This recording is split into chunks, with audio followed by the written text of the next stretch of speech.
saya sudah merona. Oh, udah kelihatan. Oke ya. Oke, ya ini adalah rumah belajar. Rumah belajar itu apa? Ada yang pernah dengar rumah belajar itu apa? Belum ya. Nah, sini kita kenalan ya.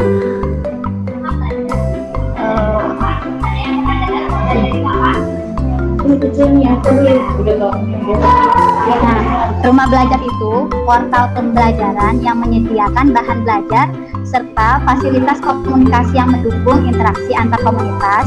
Rumah belajar hadir sebagai bentuk inovasi pembelajaran di era industri 4.0 yang dapat dimanfaatkan oleh siswa dan guru pendidikan anak usia dini, PAUD, sekolah dasar atau SD, sekolah menengah pertama, hingga sekolah menengah atas atau kejuruan sederajat. Dengan menggunakan rumah belajar, kita dapat belajar di mana saja, kapan saja, dengan siapa saja.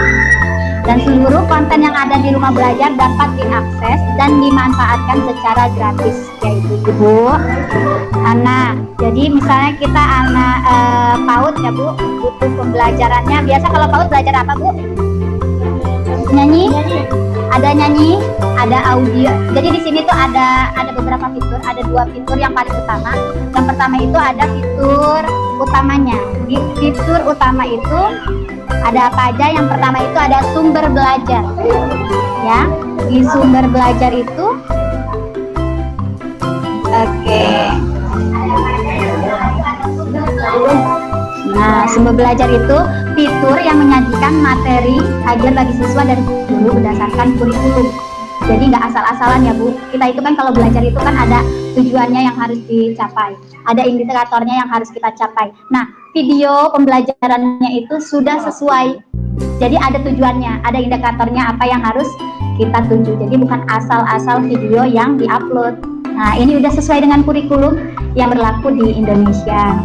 Kenapa sih harus pakai rumah belajar, sumber rumah belajar? Karena kan pembelajarannya itu nggak hanya dari buku, tapi ada berupa video, audio, animasi, dan yang lain-lainnya lagi. Jadi kan kalau anak-anak itu kalau dari buku aja bosan ya Bu ya. Nah, jadi kalau dari animasi, apalagi kalau zaman sekarangnya, animasinya apalagi bisa dibuat karakternya anak-anak kita sendiri yang jadi karakternya, buat jadi komik, jadi animasi, jadi gambar kartun gitu.